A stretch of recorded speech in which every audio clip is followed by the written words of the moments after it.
चलते चलते शम्मा बुझ जाएगी, जलते जलते दम निकल जाएगा रोशनी का। क्या भरोसा है इस जिंदगी का, क्या भरोसा है इस जिंदगी का।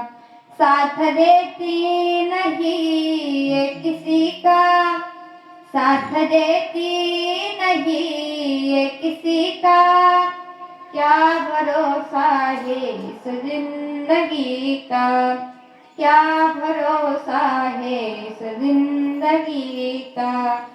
या जीवनामध्ये कुणाचाही भरोसा नाही, कधी श्वास थांबत सांगता येत नाही. म्हणून जोपर्यंत आहे तोपर्यंत भगवंताचं नामस्मरण करा. कारण एकदा का या शरीरातला राम निघून गेला तर या शरीराला जाळलं जाणार आहे. कसं उदाहरण सांगून जाईल. ज्या वेळेस सीतेमातेचं हरण झालं, मग हनुमंतराय सीतेमातेला शोधण्यासाठी लंकेमध्ये गेले.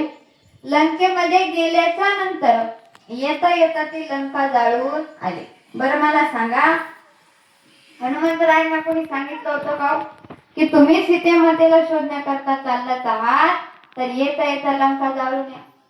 नाही, कुणीही सांगितलं नव्हतं. बरं सीतामातेने सांगितलं की हनुमंतराय आता मला शोधून चाललाच आहात तर मग जाता जाता लंका जाळून जा, सांगितलं का? नाही, कुणीही सांगितलं नाही.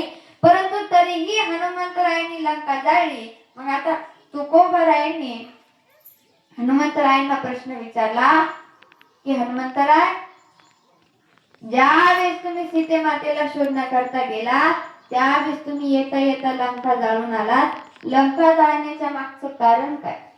तर त्यावेळेस हनुमंतरायांनी सांगितलं, हे बघा तुकोबाराय, मी लंका जाळण्याकरता गेलो नव्हतो, मी सीतेमातेला शोधण्याकरता गेलो. सीता माता मला सापडली आहे, परंतु मी येता येता लंका जाळून आलो. त्याचं कारण असं की त्या लंकेमध्ये राम राहिला नव्हता. म्हणजे त्या लंकेमध्ये कोणीही भगवंताचं नामस्मरण चिंतन करत नव्हतं, म्हणून मी ती लंका जाळून आलो. त्याचप्रमाणे आपल्या देखील शरीरातला राम निघून गेला की या शरीराला सुद्धा जाळलं जाणार आहे. म्हणून जोपर्यंत आहे तोपर्यंत भगवंताचं नामस्मरण चिंतन करा. कारण भगवंताने हा देह नामस्मरण चिंतन करण्यासाठी दिला. देवे दिला देह भजन गोमटा, तो या झाला फाटा बाधिकेचा. दिले इंद्रिय हात पाय कान, डोळे मुख बोलाया वचन. जने तू जोडसी नारायण, नासे जीवपन भवरोग. ज्यावेळेस आपण आपल्या आईच्या गर्भामध्ये 3 महिन्याचे होतो त्यावेळेस आपलं हे शरीर गोलाकार स्वरूपाचं होतं. परंतु ज्यावेळेस आपण 3 महिने आणि 15 दिवसाचे झालो त्यावेळेस भगवंताने आपल्याला हात पाय कान नाक डोळे दिले. परंतु देत असताना भगवंताने ज्यावेळेस हात दिले त्यावेळेस हाताला विचारलं की जन्माला आल्याच्या नंतर काय करणार?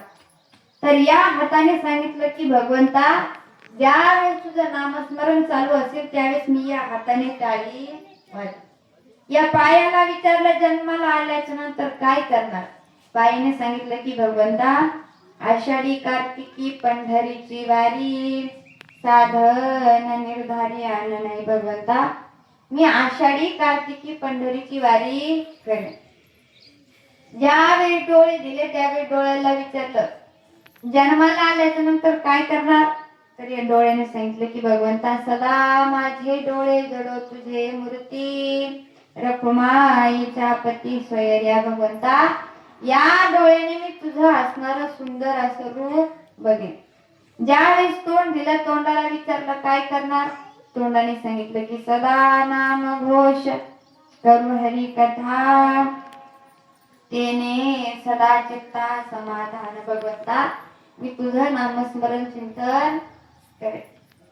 परंतु भगवंता, मी जन्माला आल्याच्या नंतर तुझं नामस्मरण करेन, चिंतन करेन, वारी करेन. माऊली ज्ञानोबराय सांगतात की जवळ हे सकळ सिद्ध आहे, हात चाला वया पाये, तव तू आपुले स्वैतस आहे, तीर्थयात्रे जाई चुकू नको. माऊली ज्ञानोबराय सांगतात की जोपर्यंत हातपाय काम करतायत तोपर्यंत वारी चुकू नका, तोपर्यंत आपलं हित साधून घ्या असं माऊली ज्ञानोबराय सांगतात. मग आता पायाने वारी करेल, परंतु भगवंता मी जन्माला आल्याच्या नंतर तुझं नामस्मरण करेन, चिंतन करेन, या पायाने तुझी वारी करेन, परंतु या ज्या गर्भाच्या यातना मी सोसत आहे त्याच्यापासून अगोदर मला बाहेर काढ. एक वेळ करी